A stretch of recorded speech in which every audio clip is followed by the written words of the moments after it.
Uno de los asuntos más importantes en cualquier religión es el asunto de la autoridad. ¿Por qué autoridad creemos lo que creemos y por qué autoridad enseñamos lo que enseñamos? No podemos ponernos de acuerdo en nada hasta que nos hayamos puesto de acuerdo primero en cómo estar de acuerdo. Además, tenemos que pensar en la autoridad de la Escritura contra el trasfondo de la crisis contemporánea de la autoridad. Hoy autoridad no es una palabra nada popular, eso no es necesario que lo diga. La gente busca la libertad y da por sentado que la libertad y la autoridad son incompatibles. Pensemos, por ejemplo, en la rebeldía contra la autoridad en el mundo secular. Por supuesto, ha habido muchas rebeliones y rebeldías que empezaron, supongo, con la desobediencia de Adán en el jardín del Edén. Pero quizá ninguna ha sido tan profunda y tan generalizada como la rebeldía que surgió en la década de los años 60, cuando el movimiento secular de la libre expresión estalló en la Universidad de California, en Berkeley. Y cuando los estudiantes franceses formaron barricadas en las calles de París. Y hay más para ver en esta revolución global a medida que el viejo orden da lugar al nuevo orden. Ustedes estarán de acuerdo conmigo en que toda la autoridad establecida está siendo desafiada hoy. La autoridad de los padres y los maestros, la autoridad de los colegios y las universidades, la autoridad de la Iglesia y el Estado, la autoridad del Papa, la autoridad de la Biblia e incluso la autoridad del mismo Dios. Ahora bien, por supuesto, es correcto protestar contra una autoridad opresora. Pero la mente cristiana distingue entre tiranía por un lado y autoridad por el otro lado. La verdadera libertad combina la libertad de la tiranía con la libertad de estar bajo autoridad. Consideremos ahora la pérdida de una autoridad aceptada en la Iglesia. El clima contra la autoridad del que hemos estado hablando ahora se está infiltrando en la Iglesia. Y las raíces de esto se encuentran en la confusión teológica de las iglesias del mundo actual. Por ejemplo, la cantidad de denominaciones protestantes y la tendencia patológica de seguir dividiéndose. También las facciones competitivas de las iglesias antiguas del Occidente y del Oriente.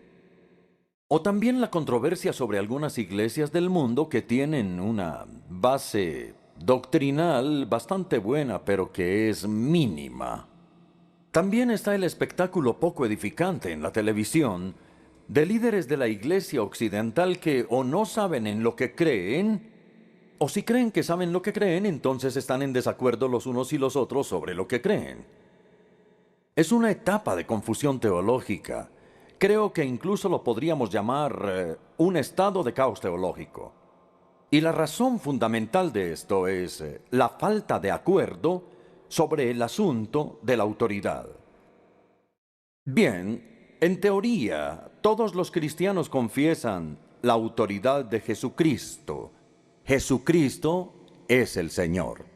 Los contemporáneos de Jesús estaban altamente sorprendidos con su autoridad. ¿Qué es esto?, exclamaban ellos. Una nueva enseñanza, y con autoridad, y no como los escribas. Y luego, después de la resurrección, Jesús exclamó: «Toda autoridad me es dada a mí en el cielo, tanto como en la tierra». Y el Nuevo Testamento da por sentado que la Iglesia está bajo la autoridad del Señor Jesucristo resucitado. Ustedes han oído hablar de Charles Lamb, que es un ensayista inglés del siglo XIX. Y recordemos que Charles Lamb dijo lo siguiente. Dijo: «Si Shakespeare entrara en esta sala, todos nos levantaríamos para saludarlo. Pero si esa persona, es decir, Jesucristo, entrara en esta sala, todos caeríamos de rodillas e intentaríamos tocar el borde de su manto». Yo creo que eso es cierto. Si Jesucristo apareciera de manera visible hoy, de tal modo que nadie cuestionara su identidad.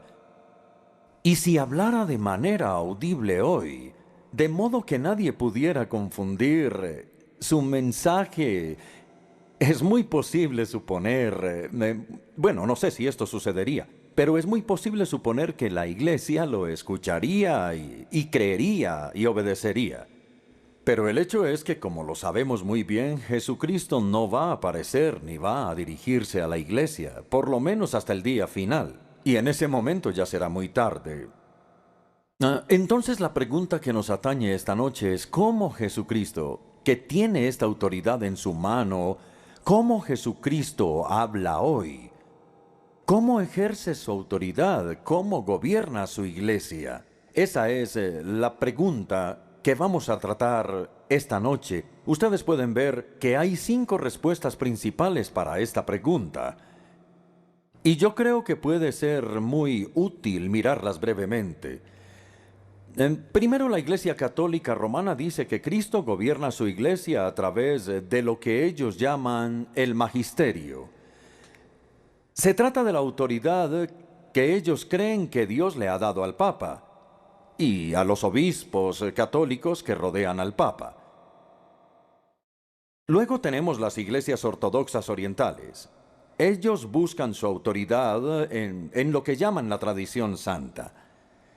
Pero la tradición santa para ellos incluye la Biblia y el credo y los 7 concilios ecuménicos y la liturgia y los escritos de los padres de la Iglesia. Y como la Biblia en su perspectiva es parte de la tradición santa, no se puede separar de la tradición, ni puede sobresalir, ni criticarla. En tercer lugar está la respuesta de los teólogos liberales. Ellos enseñan que Cristo gobierna la iglesia a través de la razón individual, o la conciencia individual, o la experiencia individual, o lo que a ellos les gusta llamar el consenso de la opinión educada. En cuarto lugar, está la popular posición anglicana, y es que Cristo gobierna a la iglesia con lo que ellos algunas veces llaman el trípode de la escritura, la tradición y la razón. Ustedes estarán de acuerdo conmigo en que esto es típico de la lógica de la iglesia anglicana. A ellos no les gustan los extremos y optan, en vez de esto, por el punto medio, es decir, por la mitad del camino.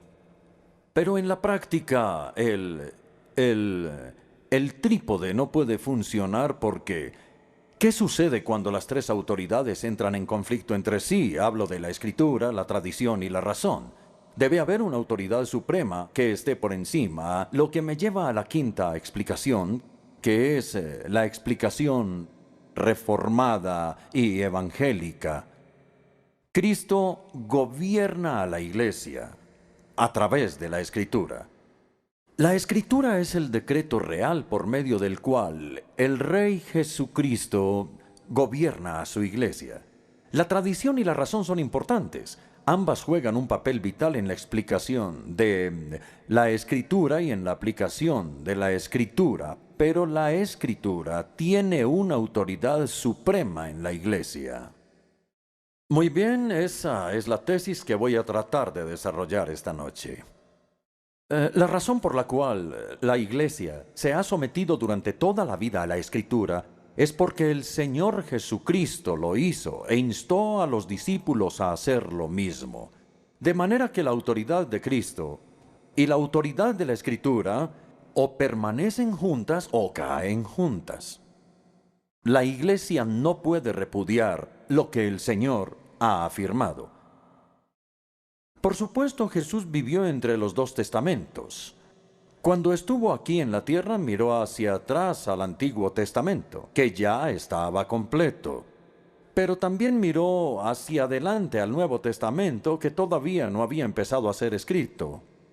Así que la forma como él afirmó tanto el Antiguo como el Nuevo Testamento es obviamente diferente. De modo que el resto de la conferencia la voy a dividir en 2 partes, la autoridad del Antiguo Testamento y luego la autoridad del Nuevo Testamento.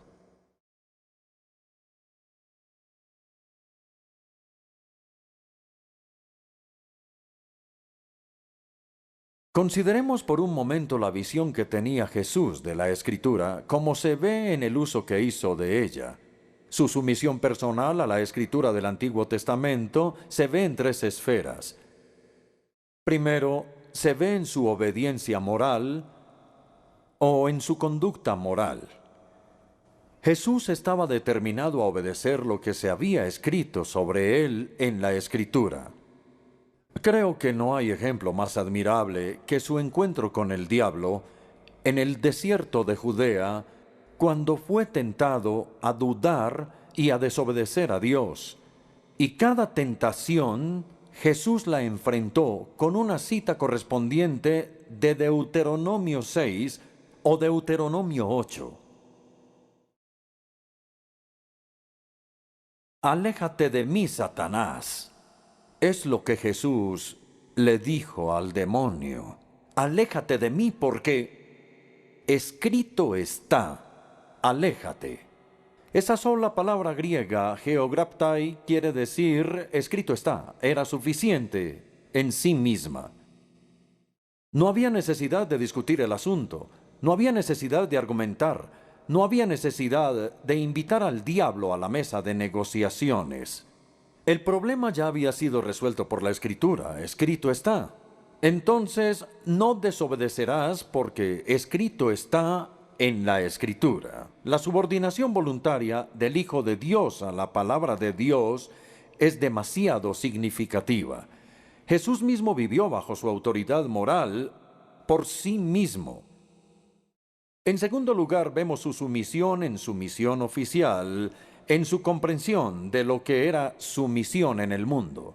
Los evangelios en realidad revelan cómo Jesús llegó a saber quién era, es decir, su identidad, o lo que había venido a hacer al mundo, su misión. Pero él debió haber entendido estas cosas quizás gradualmente, a través de la Escritura, a medida que Dios le hablaba a través de la Escritura y él meditaba en ella. Sus citas del Antiguo Testamento hacen que esto sea muy evidente. Jesús afirma ser tanto el Hijo del Hombre, de quien se escribe en Daniel 7, como el siervo sufriente del Señor, de quien se escribe en Isaías 53. Él afirma ser el Hijo del Hombre que aparece en Daniel, que vendría en las nubes del cielo, y a quien todas las naciones adorarían en su gloria. Y cumplió el pasaje del siervo sufriente del Señor que aparece en Isaías, que el siervo tenía que sufrir y morir por los pecados del mundo y luego traer luz a las naciones. De hecho, no sé si han observado que Jesús hizo lo que nadie había hecho antes, es decir, fusionar esas dos imágenes, la de el Hijo del Hombre que habla de su gloria y el siervo del Señor que habla de su sufrimiento. Y Jesús dijo que él debía entrar en su gloria como el Hijo del Hombre a través del sufrimiento. El Hijo del Hombre se irá, Marcos 14:21. El Hijo del Hombre se irá tal como está escrito de él. Así que esto explica el sentido de obligación que tenía Jesús de hacer lo que estaba escrito. Esto empezó cuando tenía 12 años, ¿recuerdan? Él dijo, ¿acaso no saben que en la casa de mi Padre debo estar? Y esto continuó durante su ministerio público, Marcos 8:31. El Hijo del Hombre tiene que sufrir muchas cosas y ser rechazado, y a los 3 días resucitar. Y esto continuó después de la resurrección. Él dijo en Lucas 24, todo lo que está escrito en la ley y en los escritos de los profetas debe cumplirse. ¿Por qué tenían que cumplirse estas cosas? ¿Cuál es la explicación a ese sentido de obligación que tuvo Jesús durante toda su vida? La respuesta es porque la Escritura lo dice, y él estaba determinado a obedecer lo que estaba escrito de él en relación con su misión.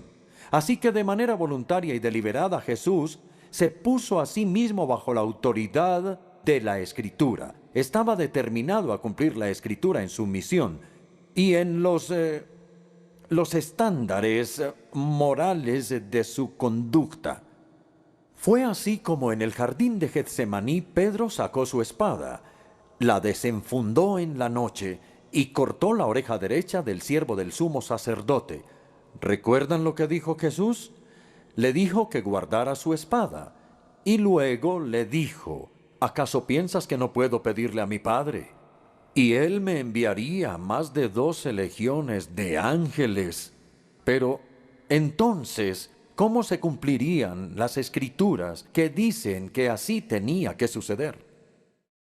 Para mí algo muy notable es que en toda su vida terrenal, desde sus 12 años y luego durante su ministerio público y después de la resurrección, Jesús sintió una obligación continua de la Escritura sobre él y mantuvo una determinación inquebrantable de hacer lo que estaba escrito de él en la Escritura. Hasta el momento hemos hablado de su sumisión en su conducta moral y en su misión oficial. Y en tercer lugar, en sus debates públicos. Cristo era controvertido. Participaba en debates constantes con los líderes religiosos de su época. Ellos en desacuerdo con él en desacuerdo con ellos.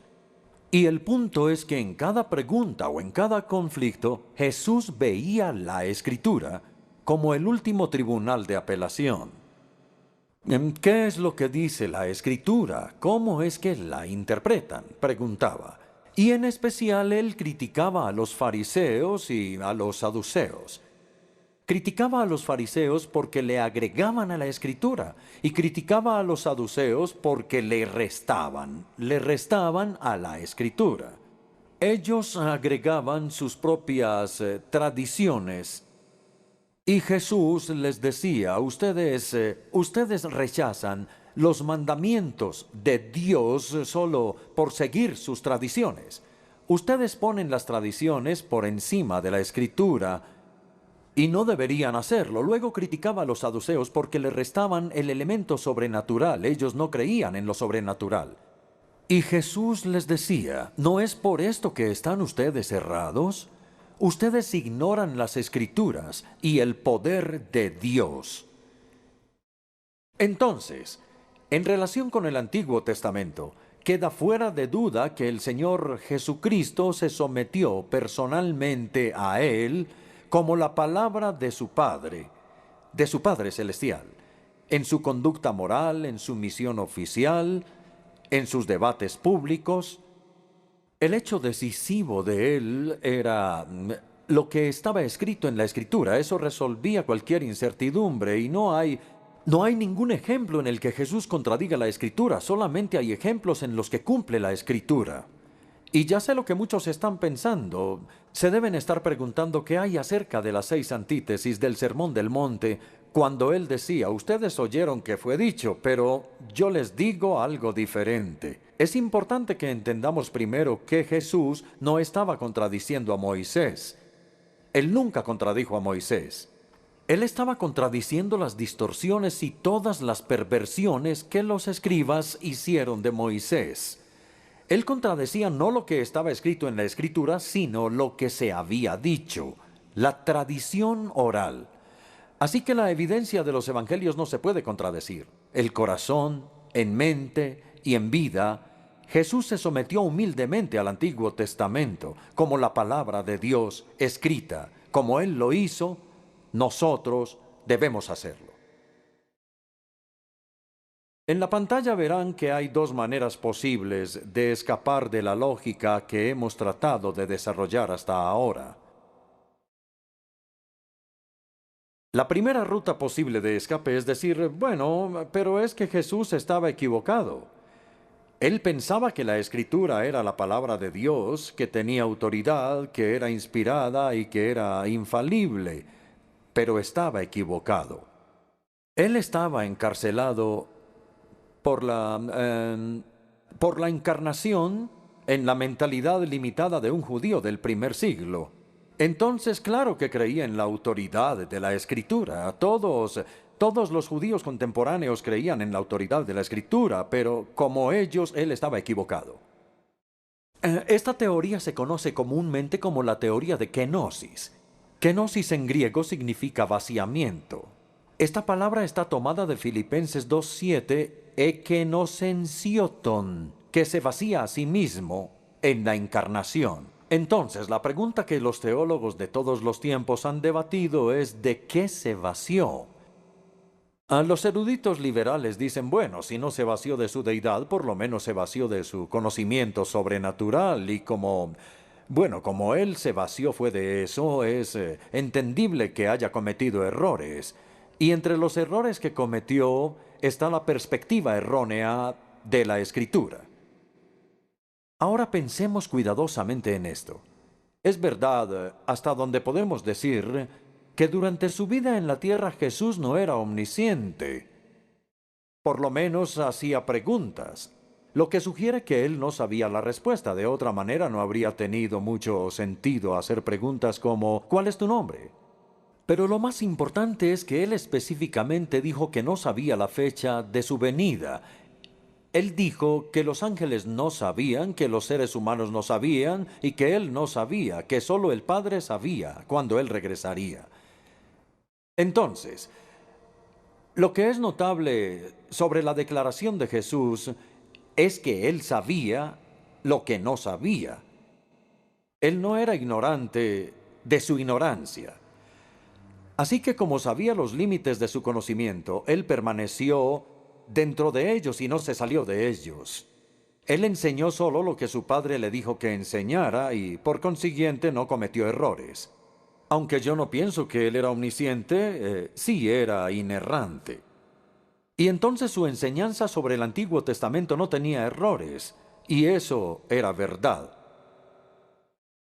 De modo que esa es la primera ruta posible de escape, que es decir que él estaba equivocado debido a la kenosis. Ahora la segunda. La segunda ruta posible de escape es decir que él fingió que creía en la autoridad de la Escritura, pero en realidad no creía.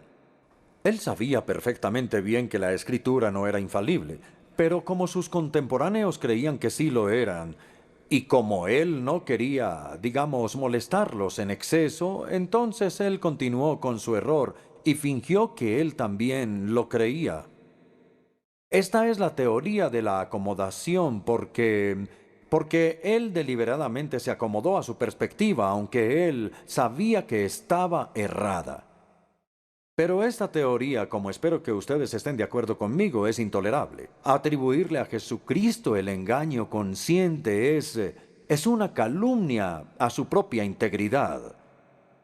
Además, Jesús nunca dudó en estar en desacuerdo con sus contemporáneos. Cuando estaba en desacuerdo con ellos, nunca dudó en decirlo públicamente, que él criticó sus perspectivas sobre la tradición, sobre el día de reposo, sobre el ayuno, sobre la concepción política del Mesías. Entonces, si estuvo en desacuerdo con todas estas cosas, ¿por qué no iba a estar en desacuerdo con su perspectiva sobre la Escritura, si de verdad estaba en desacuerdo? Además, la teoría de la acomodación hace a Jesús culpable del pecado que él más detestaba, y es el pecado de la hipocresía, pretender creer lo que uno no cree. Vamos a recapitular sobre lo que hemos dicho hasta este momento. Hay dos intentos de ruta de escape y ambas declaran que la enseñanza de Jesús estaba errada. De acuerdo con la primera, el error de Jesús era involuntario, no podía evitarlo. Era porque él estaba encarcelado en la mentalidad de un judío del primer siglo. De acuerdo con la segunda, el error de Jesús era deliberado. Él decidió fingir que estaba de acuerdo cuando no lo estaba. De acuerdo con la primera, Jesús fue engañado. De acuerdo con la segunda, él era un engañador. Pero la teoría de kenosis y la de la acomodación deben ser rechazadas fuertemente. Desacreditan seriamente la honestidad, la integridad y la autoridad del Hijo de Dios. Y contra estas especulaciones difamatorias, decimos que Jesús sabía lo que decía, quería decir lo que decía, y era verdad. Así que nosotros también debemos creer y enseñar estas cosas.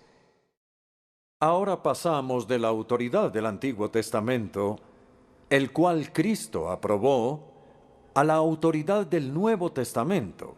el cual Jesucristo dispuso.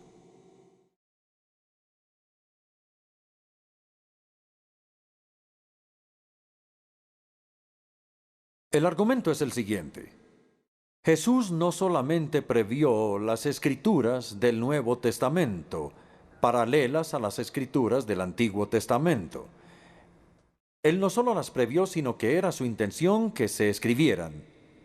Y por la misma razón, hizo que se registraran y se interpretara lo que Dios estaba haciendo a través de Cristo. Entonces Él dispuso estas escrituras al nombrar y equipar a los apóstoles. Y la naturaleza y función de los apóstoles es realmente crucial para entender este argumento. Consideremos ahora la palabra apóstolos, que es la palabra griega de apóstol. El verbo apostolain significa enviar, y entonces el sustantivo apóstolos significa aquel que es enviado, y se utiliza en el Nuevo Testamento de tres maneras bien distintas. Y tenemos que entender esto. Una sola vez y solo una vez se refiere a todo el pueblo cristiano. Todos los discípulos de Jesús son de alguna manera apóstoloi, enviados al mundo. Esta mención se encuentra en el Evangelio de Juan capítulo 13, versículo 16, en el contexto de cuando Jesús les lava los pies a los discípulos en la habitación superior. Dijo Jesús: aquel que es enviado, en griego es apóstolos, aquel que es enviado no es mayor que quien lo envió. Así que todo esto en un sentido es parte de la misión apostólica de la Iglesia. Jesús dijo: así como el Padre me ha enviado a mí al mundo, así los envío yo al mundo. Todos somos enviados al mundo a testificar y a servir, y en ese sentido todos somos apóstoles.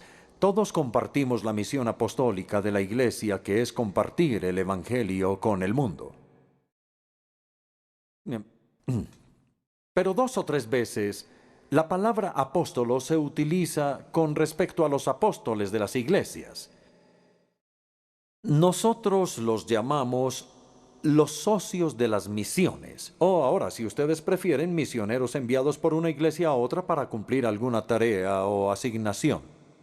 En 2 Corintios 8:23, Pablo se refiere a ciertos hermanos como representantes de las iglesias. Esa, si no estoy mal, es la Nueva Versión Internacional, pero la palabra en griego es apóstoles de las iglesias.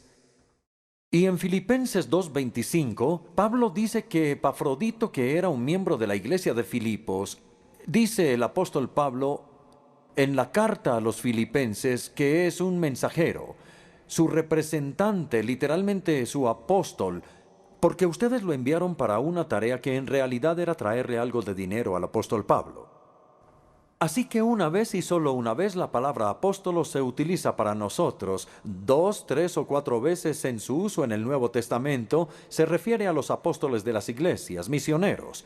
Pero el abrumador uso de la palabra se refiere a ese grupo único que usualmente llamamos los 12 apóstoles, a quienes Pablo y Santiago y el líder de la iglesia en Jerusalén se sumaron después. Estos eran los apóstoles de Cristo, no apóstoles de las iglesias, sino enviados por el mismo Jesús.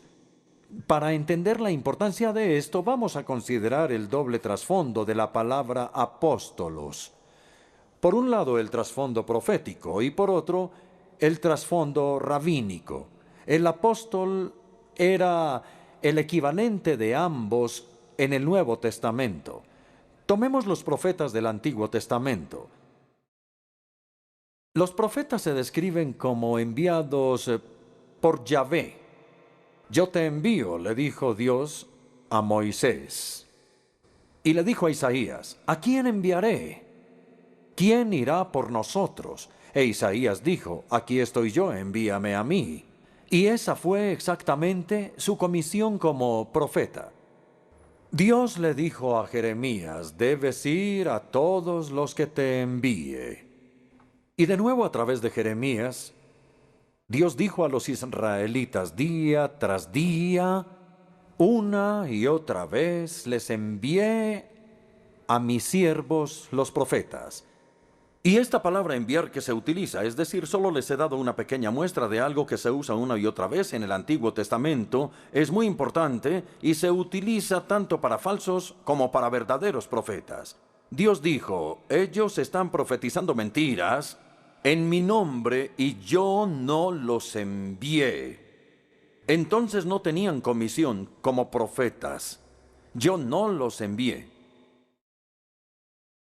Entonces, así como Yahvé envió a sus profetas para hablarle a Israel en su nombre, así Jesús envió a los 12 para hablar y predicar en su nombre. Los 12 eran el equivalente en el Nuevo Testamento de los profetas del Antiguo Testamento y tenían la misma inspiración. Mientras que el primer trasfondo del significado de apóstolos es profético, el segundo no era el profeta, sino el Shaliach del judaísmo rabínico. El Shaliach era alguien que era enviado por el Sanedrín, el Consejo Supremo, para enseñar en su nombre. Y se decía, esto es algo muy importante que ustedes deben recordar sobre el Shaliach, que la persona enviada, el apóstol, el profeta, el Shaliach, la persona enviada por alguien, era como la persona misma. En otras palabras, lleva consigo la autoridad de la persona que lo envía. Sabiendo esas cosas sobre los profetas y sobre el Shaliach, Jesús escogió deliberadamente ese título de apóstolos, por lo menos en el griego, para los 12. Lo que voy a decir a continuación es textual. Él llamó a sus discípulos y escogió a 12 de ellos, y en su conjunto decidió llamarlos apóstoles. Lucas 6:13. Entonces ellos eran sus voceros, sus embajadores, eran sus representantes autorizados, sus apóstoles enviados por él a este mundo. Él los envió diciendo, aquel que los escucha a ustedes, me escucha a mí, porque ustedes llevan mi autoridad. Aquel que los recibe a ustedes, me recibe a mí. Aquel que los rechaza a ustedes, me rechaza a mí. Y como veremos en un momento, agregó Pablo luego a Santiago. Ahora es importante entender la triple, quizá la cuádruple singularidad, pero dejemos el cuarto punto para después. Entonces, la triple singularidad de los 12, de los apóstoles de Jesucristo, la primera fue el nombramiento personal y la autorización por parte del mismo Jesús. Vimos cómo escogió a los 12 y vimos luego cómo les dio su autoridad.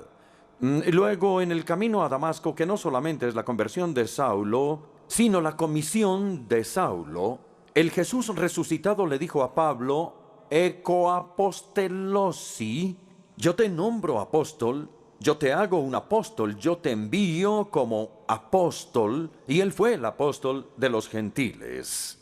Y en 9 de las 13 cartas de Pablo, él empieza diciendo, Pablo apóstol, de acuerdo con la voluntad de Dios o de acuerdo con la orden de Dios.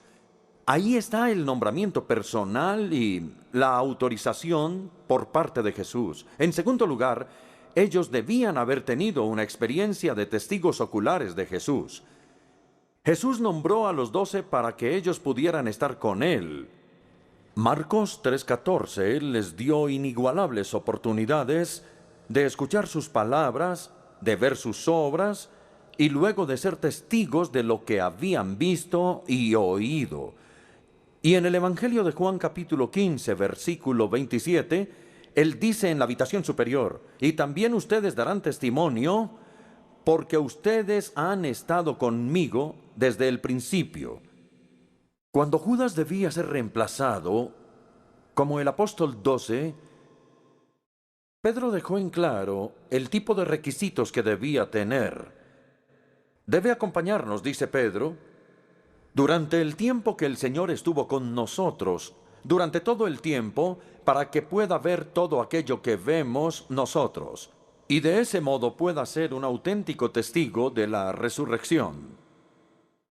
Ahora bien, Pablo y Santiago no fueron testigos de Cristo durante su ministerio público, pero sí habían sido testigos de la resurrección.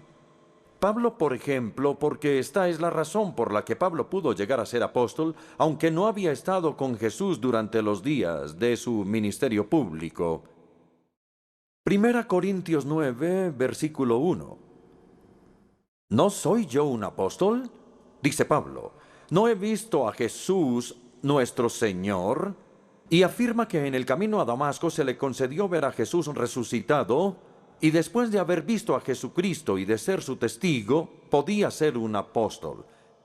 Nuevamente en 1 Corintios 15, versículo 8 dice, y por último, hoy menciona una lista. Ustedes recuerdan, de los apóstoles, y por último, se apareció ante mí, el más insignificante de los apóstoles. Entonces en ambos versículos relaciona directamente ser un apóstol y haber visto a Jesús. Y esa es la razón por la cual tenemos que tener el valor de decir que no hay apóstoles en la iglesia de hoy. Nadie, absolutamente nadie, tiene la autoridad del apóstol Pablo o del apóstol Pedro o del apóstol Juan. Por supuesto, hay obispos, hay arzobispos, hay superintendentes, plantadores de iglesias, hay misioneros, pero no son apóstoles, no debemos llamarlos apóstoles. Podríamos simplemente darles el adjetivo y decir que ellos tienen un ministerio apostólico. Pero yo les he dicho a veces a mis amigos carismáticos, ¿ustedes creen que hay alguien en la iglesia de hoy que tenga una autoridad comparable con la autoridad de Pablo, de Pedro y de Juan? Y por supuesto dicen, no, por supuesto que no. No hay nadie que tenga esa autoridad. Entonces los apóstoles, los 12, no tienen sucesores porque un requisito esencial para el apostolado era haber visto al Señor resucitado, haber sido testigos de su resurrección. Entonces Jesús los nombró y los autorizó, y entonces sí fueron ellos testigos de Jesús. Y en tercer lugar, tenían una inspiración extraordinaria por parte del Espíritu Santo.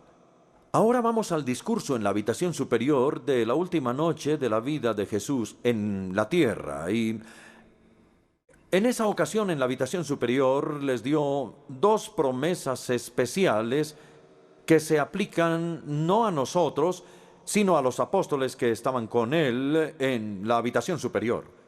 La primera promesa está en Juan 14, 26. Él les hará recordar todo lo que les he dicho. El pronombre él se refiere al Espíritu Santo y les he dicho muchas cosas.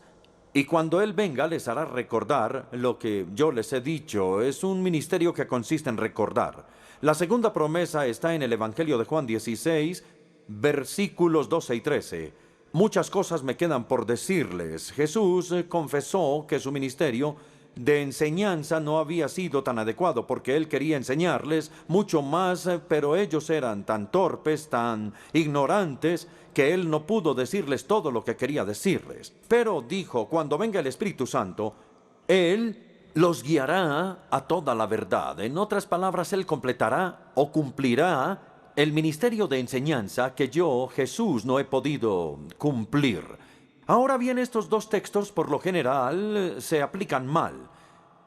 Se aplican mal porque se aplican a nosotros. Por ejemplo, he escuchado a cristianos que me dicen, yo tengo mala memoria, pero el Espíritu Santo me va a recordar, me va a ayudar en esta tarea de memorizar la Escritura. Bien, uno podría decir que es un significado secundario o terciario, pero no es de lo que Jesús estaba hablando en ese momento. Nuevamente, las personas toman la otra promesa que Él los va a guiar a la verdad. Entonces el Papa utiliza esta promesa regularmente, que el Espíritu Santo lo ha guiado a toda la verdad, incluso más allá de la Escritura. Algunos liberales enseñan lo mismo y comúnmente se malinterpreta la promesa, pero esas promesas se les hicieron a los apóstoles. Y no podemos cambiar los pronombres que aparecen en medio de las frases. ¿A quién se refieren esas dos promesas? Escuchen nuevamente. Aquí habla Jesús. Todo esto lo digo ahora, que estoy con ustedes. Pero el Espíritu Santo les enseñará todas las cosas que les he dicho. Muchas cosas me quedan aún por decirles, pero por ahora no podrán soportarlas. Pero cuando venga el Espíritu Santo los guiará. Creo que son más o menos 7 u 8 veces que se repite el pronombre los o les. Jesús en realidad les había dicho muchas cosas, pero ahora el Espíritu Santo les iba a recordar esas cosas que ellos habían aprendido. Y nuevamente el Espíritu Santo tenía mucho más que revelarles, pero ellos no podían soportarlo en ese momento, tenían que esperar a que el Espíritu viniera. El Espíritu complementaría o completaría lo que Jesús les había dicho. Entonces creo que tenemos estas dos promesas claras en nuestra mente. En la primera, el ministerio del Espíritu consiste en recordar, y en la segunda, el ministerio del Espíritu Santo consiste en completar o complementar. La primera promesa se cumplió en la escritura de los evangelios, y la segunda se cumplió en la escritura de las epístolas.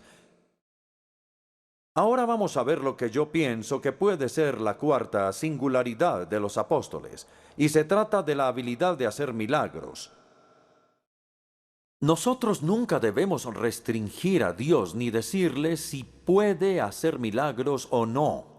Pero si queremos tener una comprensión bíblica de los milagros, debemos decir que su propósito principal ha sido autenticar las etapas recientes de la revelación. Una de ellas es la enseñanza de los apóstoles. El apóstol Pablo pudo decir, como en 2 Corintios 12, versículo 12, él dice, las marcas distintivas de un apóstol, tales como señales, prodigios y milagros se dieron constantemente entre ustedes. Las marcas distintivas de un apóstol. Pablo dice que su propio ministerio de enseñanza como apóstol se vio autenticado por los milagros. Ahora vamos a pasar de las 4 singularidades de los apóstoles al reconocimiento de su singularidad. Primero con el mismo Cristo. Ya cité esto, Mateo 10:40. El que los recibe a ustedes, me recibe a mí. Jesús les dio su misma autoridad, de manera que si escuchaban a los apóstoles, escucharían al mismo Cristo. En segundo lugar, su singularidad fue reconocida por los mismos apóstoles. La conciencia que ellos tenían de su autoridad apostólica salta a la vista en las cartas. Ellos no escribían en nombre de la iglesia.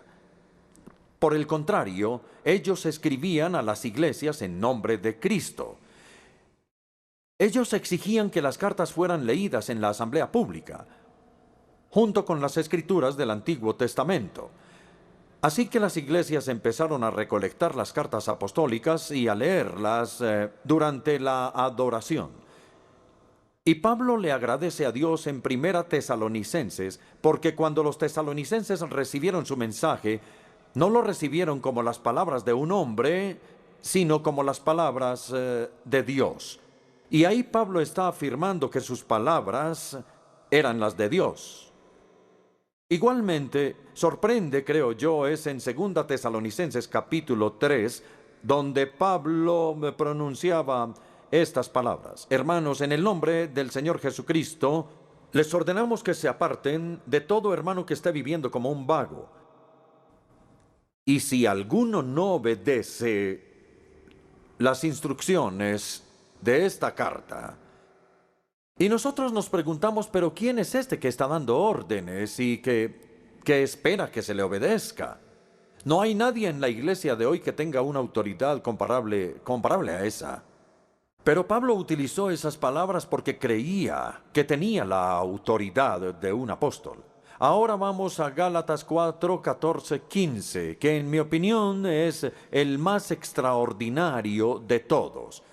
Como bien saben, les escribió a los Gálatas, como bien saben, la primera vez que les prediqué el evangelio fue debido a una enfermedad. No sabemos qué enfermedad. Algunas personas creen que le dio malaria en los pantanos de Panfilia y que cuando llegó a las montañas estaba enfermo. Le había afectado los ojos y lo había desfigurado. Y entonces él les dice, si ustedes hubieran podido, me habrían dado sus propios ojos, me habrían hecho un trasplante de ojos. En todo caso, mi enfermedad fue una prueba para ustedes, tal vez porque lo había desfigurado. Pero no me trataron con desprecio ni desdén, al contrario, me recibieron como un ángel de Dios, como si se tratara de Cristo Jesús. Yo creo que esto es lo más sorprendente. Él no los reprendió por tenerlo en alta estima. No, ellos tenían razón en pensar que él tenía la autoridad de Jesucristo, porque ellos eran los apóstoles de Cristo. Ellos eran sus representantes, sus plenipotenciarios. Así que la autoridad única de los apóstoles fue reconocida por los apóstoles mismos. En tercer lugar, fue reconocida por la iglesia primitiva. Ellos creían que cuando la era apostólica llegó a su fin y el último de los apóstoles murió, ellos entraron en una situación nueva juntos. Y yo creo que el mejor ejemplo de esto es el de un hombre llamado el obispo Ignacio. Los eruditos dicen que este hombre vivió en el año 110 después de Cristo y que era obispo de Antioquía. Él fue condenado a muerte como cristiano.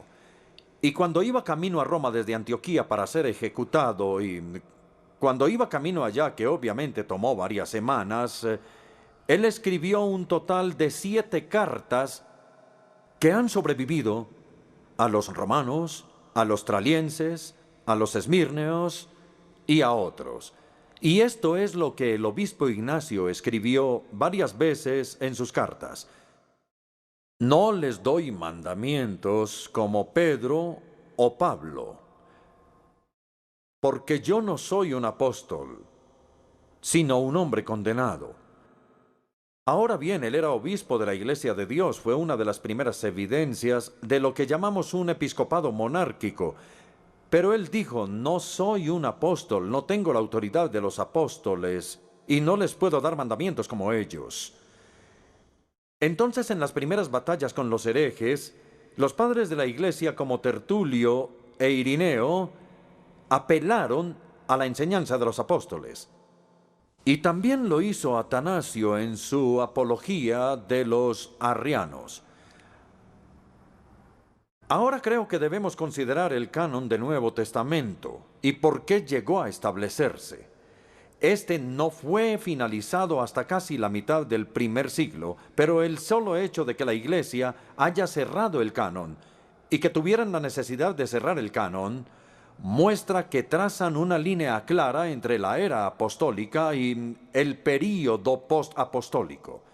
La prueba de si un libro era canónico era si era apostólico. Ellos se preguntaban, ¿este libro fue escrito por un apóstol? Y si no, ellos miraron todos los libros. Por ejemplo, Lucas no era un apóstol, pero fue un compañero cercano del apóstol Pablo. Entonces sí venían del círculo de los apóstoles. Si tenían la enseñanza de los apóstoles, si el libro era apostólico en alguna manera, entonces era aceptado en el canon del Nuevo Testamento. Ya casi termino. Pero tengo otros 2 ejemplos que quiero compartir con ustedes. En cuarto lugar, los reformadores del siglo XVI entendieron bien la unicidad de los apóstoles de los 12. Les voy a leer una cita de Lutero. Así se refiere al Sermón del Monte. Así Jesús somete a todo el mundo a los apóstoles. Y a través de ellos, y solo de ellos, el mundo debe ser iluminado. Todas las personas del mundo, reyes, príncipes, señores, eruditos, sabios, santos, todas las personas del mundo tienen que sentarse mientras los apóstoles permanecen de pie. Tienen que permitir que se les acuse y se les condene en su sabiduría y en su santidad como hombres que no conocen ni la doctrina, ni la vida, ni una relación correcta con Dios. Todo el mundo tiene que sentarse mientras los apóstoles permanecen de pie para enseñarles. Y el quinto ejemplo es la iglesia contemporánea. Y es sorprendente que este ejemplo viene de la iglesia anglicana. En la conferencia de Lambeth de 1958, hace ya algunos años, los obispos produjeron una muy buena declaración sobre la Escritura y quiero citarles una parte de ella. La iglesia no está sobre las Santas Escrituras, sino bajo ellas. El proceso de canonización No fue un proceso en el que la Iglesia le confiriera autoridad a los libros, sino un proceso en el que la Iglesia reconoció que los libros tenían autoridad. ¿Y por qué? Se reconocía que los libros tenían el testimonio de los apóstoles en cuanto a la vida, a la enseñanza, a la muerte y a la resurrección del Señor Jesús. Y la interpretación que los apóstoles hicieron de estos eventos escuchen esto, es a una autoridad apostólica que la Iglesia siempre debe inclinarse. Entonces hay una necesidad por parte de la Iglesia de inclinarse a la autoridad de los apóstoles. Bien, es hora de resumir y concluir. Primero que todo, nuestro Señor Jesucristo autorizó repetidamente la autoridad del Antiguo Testamento, porque Él apeló a ella y se sometió a esa autoridad Él mismo. En segundo lugar, el Señor Jesucristo dispuso deliberadamente la escritura del Nuevo Testamento, ya que nombró y equipó a los apóstoles para que hablaran y enseñaran en su nombre. Entonces el Antiguo Testamento y el Nuevo Testamento, aunque en maneras diferentes, llevan el sello de su autoridad. Por consiguiente, si deseamos someternos a la autoridad de Cristo, debemos someternos a la autoridad de la Escritura. Si deseamos escuchar la voz de Cristo, debemos escuchar la Escritura a través de la cual Él habla, porque la autoridad de la Escritura lleva consigo la autoridad de Cristo. La última pregunta que debemos hacernos esta noche, y la última pregunta ante toda la iglesia hoy es ¿quién es el Señor? ¿La iglesia es el Señor Jesucristo? ¿Y tiene el poder de editar y manipular su enseñanza? ¿O es Jesucristo el Señor de la iglesia? Y entonces la iglesia debe obedecerle. Y como Jesucristo es el Señor, no debemos tener ninguna duda sobre la respuesta a esta pregunta.